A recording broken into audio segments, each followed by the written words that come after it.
semana en que las personas puedan dar su apoyo a estas iniciativas populares de norma que requieren, ¿no es cierto?, las 10.000 para poder pasar a ser discutidas en este Consejo Constitucional. Tú adelantabas, Juanita, algunos de esos temas y vamos a aprovechar de profundizar, y para eso damos la bienvenida al rector de la Universidad de Valparaíso y presidente del CUECHE, del Consorcio de Universidades del Estado de Chile, Osvaldo Corrales, por esta iniciativa popular de norma 5.127, que habla de reconocer al Estado como proveedor de educación pública, laica, pluralista y de calidad en todos los niveles de enseñanza y territorios de Chile. Rector, muy buenos días. Gracias por este contacto. Muy buenos días, muchas gracias a ustedes por la invitación y un saludo a los auditores y auditoras de Radio Universidad de Chile. Rector, estoy de hecho acá en la página de participación, donde además se permite hacer una suerte de comparación entre la propuesta de artículo y lo que trae el anteproyecto, que es lo que se discutió en la comisión de expertos. Eso además era el llamado para quienes iban a sumarse a esta instancia de participación ciudadana, qué es lo que quedó en el anteproyecto y qué es lo que uno podía complementar. Y ahí, claro, veo en la letra F respecto del Estado y esta educación pública para Chile. ¿Cuál es la importancia para ustedes, además de tener esto hoy en el debate constitucional? Y así profundizamos entonces en lo que ha sido la educación pública en nuestro país y la preferencia que ustedes están argumentando. Bueno, dos cosas. En primer lugar, una de las demandas más nítidas que la ciudadanía ha venido manifestando, yo diría, hace ya casi 20 años, es la necesidad de contar con un sistema de educación público, gratuito, de calidad, laico, pluralista, robusto en todos los niveles de enseñanza. Es evidente que nuestro país ha venido, y lo vemos todos los días, lo vemos en las noticias, ha venido debilitando su sistema de educación pública. Hoy día el sistema de educación pública atiende a un número cada vez menor de estudiantes, me refiero al sistema completo en todos sus niveles, y eso ha ido teniendo efectos sobre la sociedad. Hoy día ya está muy acreditado que el proceso de privatización de la educación ha producido un proceso de segregación creciente de la población, y eso ha tenido efectos sobre los procesos de integración social, de adhesión a las normas sociales, de cohesión de la sociedad chilena. Y a nosotros nos parece que la única forma de revertir eso, de revertir parte de la crisis incluso institucional que nuestro país enfrenta hoy día, es restituir, volver a tener un sistema de educación pública que sea capaz de dar oportunidades de integración social a todos los ciudadanos y a todas las ciudadanas. Evidentemente Chile tiene una tradición de provisión mixta en educación, es decir, de participación de sectores privados en la provisión de educación, por ejemplo, la Iglesia Católica o algunos otros grupos. Una norma como la que nosotros estamos proponiendo no se opone a eso, no se opone a eso. Sin embargo, para nosotros es muy evidente, para los rectores y rectoras que conformamos el consorcio, es muy evidente que esa participación de privados tiene que ser compatible con que el Estado cumpla un rol de proveedor, no de garante, sino de proveedor de educación, como de hecho ocurre en todos los países civilizados y desarrollados del planeta. Rector, buenos días. Usted hace una distinción que es muy importante y me gustaría que profundizáramos entre garante y proveedor. Hoy existe provisión del Estado de educación en los distintos niveles, pero como usted señala, casi se podría decir que es ampliamente minoritaria en relación a la que ofrece el mundo privado.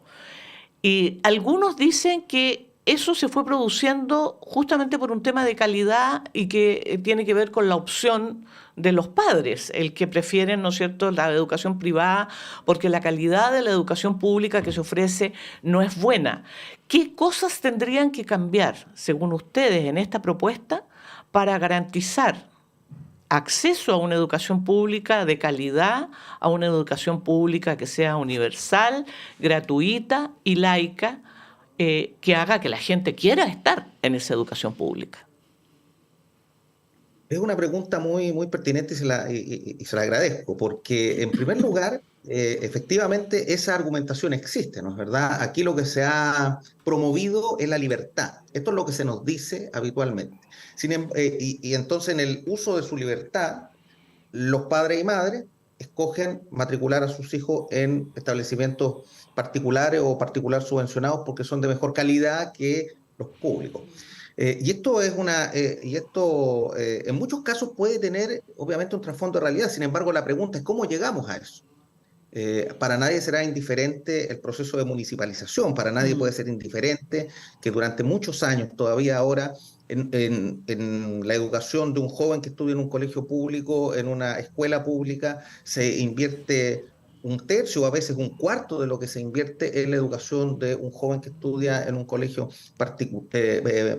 particular. Entonces, claro, se dice los colegios privados son mejores que los colegios públicos, pero se omite que durante 40 años la educación pública ha sido abandonada, ha sido subfinanciada, ha sido dejada abandonada a su suerte, ¿sí? Eso se omite y hemos tenido que ver casos dramáticos donde incluso ministros han planteado que los colegios, las escuelas tienen que hacer rifas o bingos o lo que sea para poder subsanar dificultades que tienen en materia de infraestructura o de dotación. Hemos visto cómo a muchos profesores, a veces las corporaciones municipales, por su naturaleza, no están en condiciones a veces, y dada la cantidad de subvención que reciben de pagar sus remuneraciones. Entonces, claro, la educación pública ha enfrentado un proceso de abandono y deterioro durante más de 40 años, y luego, desde hoy es fácil decir, bueno, ha sido abandonada. Para nosotros,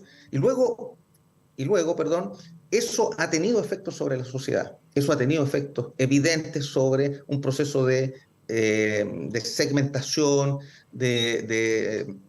muy evidente, ¿no es verdad? Donde hoy día lo que observamos, esto lo viene diciendo fundaciones como Educación 2020 desde hace muchos años atrás, donde hoy día vemos que la calidad de la educación que recibe un joven o una joven está en directa proporción a la capacidad de pago que tienen sus padres. Y eso es algo que a nosotros nos parece que debe cambiarse sustantivamente porque todos los jóvenes, todas las jóvenes necesitan de las mismas oportunidades y no podemos, como país, en vías de desarrollo, desperdiciar el talento simplemente porque un joven o una joven tiene el infortunio de nacer en una familia cuya capacidad de pago es menor a la de otra. Y para nosotros eso es lo que tiene que cambiar. Las universidades del Estado no estamos presentando una iniciativa popular de norma en favor de las universidades del Estado, estamos presentando una iniciativa popular de norma en favor del país. Lo que tiene que cambiar entonces es precisamente que debe garantizarse no solo el derecho a la educación, también el deber del Estado de proveer de educación de calidad a las jóvenes y los jóvenes, y lo hemos dicho nosotros, en todos los niveles de enseñanza, en todos los niveles de enseñanza. Ahora, el caso de la educación superior es un caso particular. El caso de la educación superior, no obstante, la educación superior pública hoy día solo representa algo más del 16% del total de la matrícula.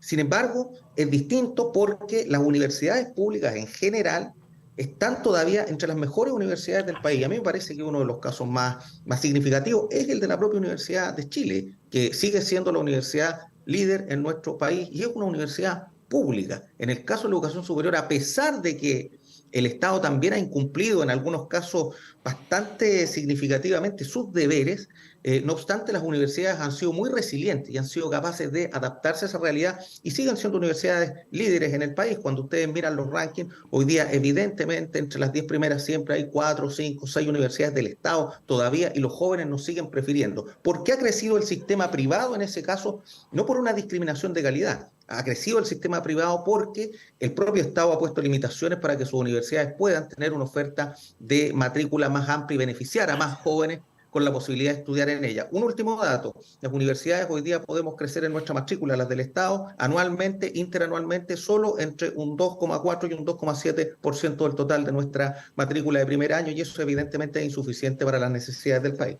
Conversamos a esta hora con el rector de la Universidad de Valparaíso, presidente del Consorcio de Universidades del Estado de Chile, Osvaldo Corrales.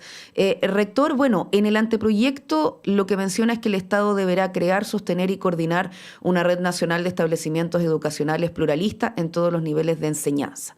Eso es lo que se plantea, es lo que se llegó al acuerdo en el comité de expertos y que hoy día está en manos de los consejeros. Ustedes hablan de ampliar esta redacción en la propuesta de una nueva constitución y se incluyen entonces, por ejemplo, estos conceptos más específicos: educación pública, laica, pluralista, de calidad. Se habla de los niveles de enseñanza, se citan parvularia, básica, media, superior.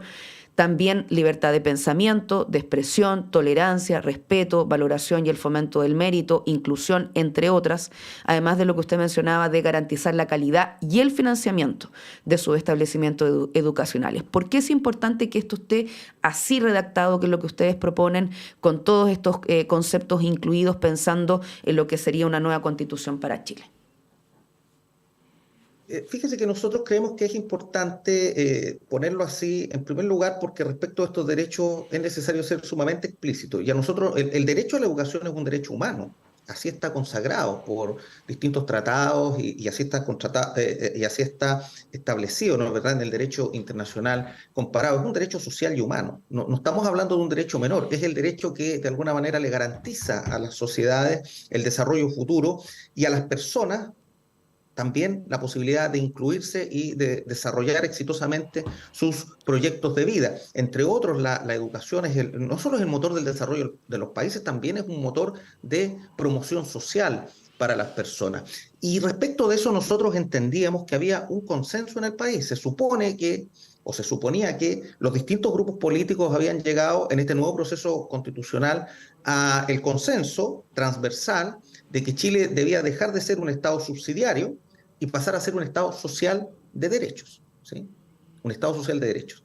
Y a nosotros nos parece que la redacción del inciso F, sin embargo, no se condice suficientemente con ese espíritu original que está plasmado en los 12 bordes constitucionales. Porque, ¿qué significa que el Estado deberá creer, sostener, y fíjense en esta palabra curiosa, coordinar un sistema?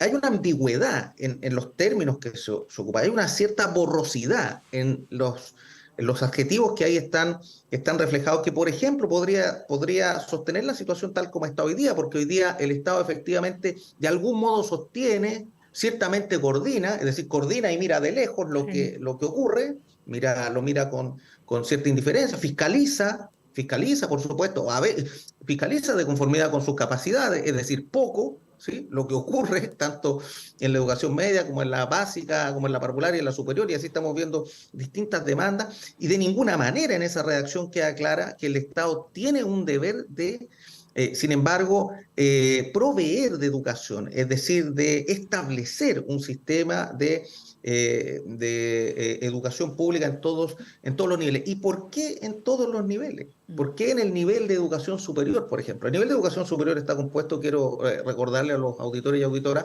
no solo por universidades, están los institutos profesionales y los centros de formación técnica, que juegan un rol también muy, muy importante. En todos los niveles, porque hay muchos y muchas jóvenes, ¿no es verdad?, que por supuesto tienen el anhelo de estudiar en instituciones de carácter público, porque fíjense una cosa, si se deja todo a los privados, y yo quiero decir que hoy día la educación superior está en la práctica privatizada, cuando uno piensa que solo el 16% de los estudiantes estudian en instituciones públicas, es que hay una privatización de facto del sistema, el Estado pierde una capacidad, que es la capacidad de generar conocimiento y orientar el desarrollo del país en una cierta dirección, y le entrega eso a los privados, y los privados legítimamente tienen intereses particulares. Aquí hay instituciones que están constituidas en torno, saben ustedes, a intereses o a puntos de vista valóricos, religiosos, filosóficos, a veces incluso políticos, que son muy legítimos, pero que cuando llega la hora de que el Estado solicita que se implemente una política pública, dicen, no, esto interfiere con mi autonomía académica. Voy a poner un ejemplo muy sencillo para que los auditores y auditoras lo entiendan. Cuando aquí el gobierno de la expresidenta Bachelet promulga la ley de aborto en 3 causales, muchas instituciones dicen, hacemos objeción de conciencia. Incluso el Tribunal Constitucional admitió que las instituciones tuvieran conciencia y que hubiera objeción de conciencia institucional. Bueno, si el Estado no tuviese sus propias herramientas, entonces una política pública se transformaría en letra muerta. se transformaría en letra muerta, porque nadie estaría dispuesto a formar profesionales que la puedan aplicar o a desarrollar procedimientos en los que se pueda ese derecho adquirido actualizar. Entonces, a nosotros nos parece que el texto tiene que ser mucho más claro y tiene que proveer al Estado. Y hay un segundo componente que usted menciona, que yo también lo quiero relevar, y en todo el país, porque aquí hay un problema de equidad territorial también. No todas las regiones, no todas las comunas particularidades, de dice, de igualdad hecho. de oportunidades. Sí. Perdón, sí. Particularidades locales y regionales, se cita ahí la iniciativa. Bien, estábamos conversando con el rector de la Universidad del Paraíso, presidente del Consorcio de Universidades Estatales de Chile, Osvaldo Corrales, acerca de esta iniciativa popular de norma, la 5127, porque si usted quiere apoyarla, la 5127, que busca garantizar el derecho a una educación pública en todos los niveles de enseñanza y territorios de Chile. Hablamos con el rector, ¿no es cierto?, de la importancia de la educación pública en materia de cohesión social, en materia de integración, en materia de derecho, ¿no es cierto?, a la igualdad. En fin, hay una serie de temas. Rector, lamentablemente el tiempo pasa volando, pero le agradecemos muchísimo que haya conversado con nosotros esta mañana sobre esta iniciativa popular de norma. Muchas gracias y mi última intervención solo para invitar a las ciudadanas, los ciudadanos, los auditores a apoyar esta iniciativa porque nosotros creemos que va en favor del desarrollo de nuestro país y de los derechos de todas y todos. Muchas gracias por la invitación. Muy buenos días. Buenos días. Son las 8:02 ya, nos pasamos un poquito, se nos fue volando el tiempo, pero me despido, nos despedimos nosotros, pero ojo que el programa continúa, ya viene nuestro director Patricio López con su comentario y tenemos programa hasta las 10 de la mañana. Buen día. Buenos días.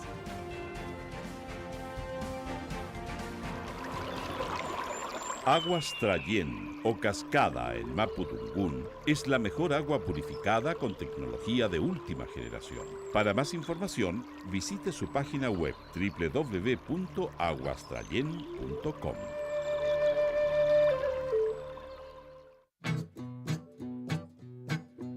Hace 21 años nació Vuelan las Plumas, un programa que propone un viaje por el mundo de la literatura y de la cultura. Soy Vivian Lavín y quiero agradecerles su compañía y cariñosa escucha todos estos años en Radio Universidad de Chile. La invitación es a reencontrarnos cada miércoles a las 10.